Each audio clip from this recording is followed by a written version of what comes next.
Tuhan, Allah Tritunggal. Markus 1, ayat 10 dan 11. Pada saat ia keluar dari air, ia melihat langit terkoyak, dan roh seperti burung merpati turun ke atasnya. Lalu terdengarlah suara dari surga, "Engkaulah anakku yang kukasihi, kepadamulah aku berkenan." Ketiga oknum Tritunggal terlibat dalam pembaptisan Yesus. Baptisan Yesus merupakan pewujudan yang sangat baik untuk menunjukkan kebenaran tentang Trinitas atau Tritunggal. 1. Yesus Kristus yang dinyatakan setara dengan Allah dibaptis di Sungai Yordan. 2. Roh Kudus yang juga setara dengan Bapa turun ke atas Yesus sebagai burung merpati. 3. Bapa menyatakan bahwa ia sangat berkenan kepada Yesus. Jadi, kita mempunyai 3 oknum ilahi yang setara. Menurut doktrin Trinitas, ketiga oknum ilahi ini demikian bersatu hakikatnya sehingga mereka merupakan Allah yang esa. Allah dinyatakan sebagai satu hakikat yang hadir sebagai 3 pribadi dengan sifat bersama, Bapa, Putra, dan Roh Kudus. Jadi, dalam satu arti, Allah adalah tunggal, satu kesatuan, dan dalam arti lain, ia adalah jamak, 3. Alkitab menyatakan bahwa Allah itu esa, kesatuan sempurna dari satu sifat dan hakikat. Salah satu oknum kealahan tidaklah Allah tanpa 2 oknum yang lain. Dan setiap oknum bersama dengan kedua oknum yang lain adalah Allah. Keberadaan Allah yang esa dinyatakan dalam kejamakan 3 oknum yang berbeda dan dapat dikenal, namun tidak terpisah.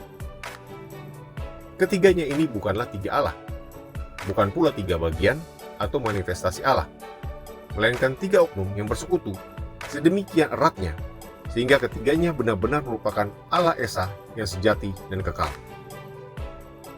Baik anak Allah maupun Roh Kudus memiliki sifat-sifat yang hanya mungkin dimiliki oleh Allah sendiri. Yohanes 1 ayat 1. Pada mulanya adalah firman. Firman itu bersama-sama dengan Allah dan firman itu adalah Allah. Yohanes mengawali Injilnya dengan menyebut Yesus firman itu. Bahasa Yunaninya logos. Dengan menggunakan istilah ini bagi Kristus, Yohanes memperkenalkannya sebagai sabda Allah yang pribadi dan menunjukkan bahwa pada zaman akhir ini Allah telah berbicara kepada manusia melalui anaknya. Alkitab menyatakan Yesus Kristus sebagai berbagai ragam hikmat Allah dan penyataan sempurna tentang sifat dan kepribadian Allah. Sebagaimana ucapan seseorang menunjukkan hati dan pikirannya, Kristus sebagai firman itu menyatakan hati dan pikiran Allah. Yohanes memberikan kepada kita 3 ciri Yesus Kristus selaku firman itu. 1. Hubungan firman dengan Bapa. A. Kristus sudah ada sejak semula, bersama-sama dengan Bapa sebelum dunia ini dijadikan. Dia sebagai oknum yang sudah ada sejak kekekalan, berbeda dari, namun dalam persekutuan abadi dengan Allah Bapa. B. Kristus itu ilahi. Firman itu adalah Allah, karena dia bersifat dan berhakikat sama dengan Bapa. 2. Hubungan firman dengan dunia. Melalui Kristus, Allah Bapa menciptakan dan sekarang menopang dunia ini. 3. Hubungan firman dengan umat manusia. Firman itu telah menjadi manusia. Di dalam Yesus, Allah menjadi manusia, yaitu memiliki sifat manusia tetapi tanpa dosa. Inilah pernyataan dasar dari penjelmaan. Kristus meninggalkan surga serta memasuki keadaan manusia lewat kelahiran alami. Yohanes 1 ayat 14. Firman itu telah menjadi manusia dan diam di antara kita. Dan kita telah melihat kemuliaannya, yaitu kemuliaan yang diberikan kepadanya sebagai anak tunggal Bapa, penuh kasih karunia dan kebenaran. Kristus, Allah yang kekal itu, menjadi manusia. Kemanusiaan dan keilahian berpadu di dalam dirinya. Dengan merendahkan dirinya, ia memasuki hidup kemanusiaan dengan segala keterbatasan dari pengalaman manusia. Yohanes 5 ayat 18-24. Sebab itu, orang-orang Yahudi lebih berusaha lagi untuk membunuhnya.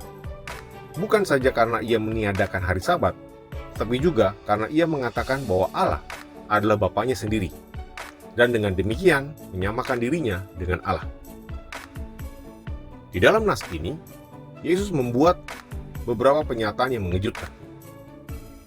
Allah adalah Bapanya dalam cara yang unik. Yesus memelihara kesatuan, hubungan, dan kekuasaan bersama-sama dengan Allah. Dia memiliki kuasa untuk memberi hidup dan membangkitkan orang mati. Dia berhak menghakimi semua orang. Dia berhak menerima kehormatan ilahi. Dia berkuasa untuk memberikan hidup yang kekal. Yohanes 20 ayat 28. Thomas menjawab dia, "Ya Tuhanku dan Allahku." Alkitab menyatakan bahwa Yesus itu Allah. Inilah landasan dari iman Kristen dan sangat penting bagi keselamatan kita. Kalau Kristus bukan Allah, tidak mungkin Ia mengadakan pendamaian bagi dosa-dosa dunia ini. Kealahan Yesus ditunjukkan oleh hal-hal berikut. 1. Alkitab memberikan nama-nama ilahi kepadanya. A. Allah. B. Anak Allah. C. Yang awal dan yang akhir. D. Alfa dan Omega. E. Awal dan akhir. F. Yang kudus. G. Tuhan. H. Tuhan dari semua orang dan Raja kemuliaan. 2. Penyembahan ilahi diberikan kepada Kristus dan doa-doa dipanjatkan kepadanya. 3. Jabatan-jabatan ilahi ditetapkan kepadanya. A. Pencipta semesta alam. B. Penopang segala sesuatu. C. Yang mengampuni dosa. D. Memberi hidup kebangkitan. E. Hakim semua orang. F. Memberi keselamatan. 4. Nama Yesus Kristus dikaitkan dengan nama Allah Bapa. 5. Ketidakberdosaan dan kesucian Kristus bersaksi tentang keilahiannya. 6. Kristus dinyatakan sebagai anak Allah melalui kebangkitannya. Bukti-bukti yang meyakinkan tentang keilahian Kristus berarti bahwa orang Kristen harus bersikap sama terhadap Kristus sebagaimana terhadap Allah Bapa. Mereka harus percaya kepadanya, menyembah Dia, berdoa kepadanya, melayani, dan mengasihi Dia juga. Kesimpulannya, ketiga oknum ini, Bapa, Anak, dan Roh Kudus, tidak pernah diciptakan, tapi masing-masing berhakikat sama, serta memiliki kemuliaan, sifat, dan kuasa yang setingkat. Tuhan kita adalah Allah yang Tritunggal. Semoga Tuhan Yesus memberkati.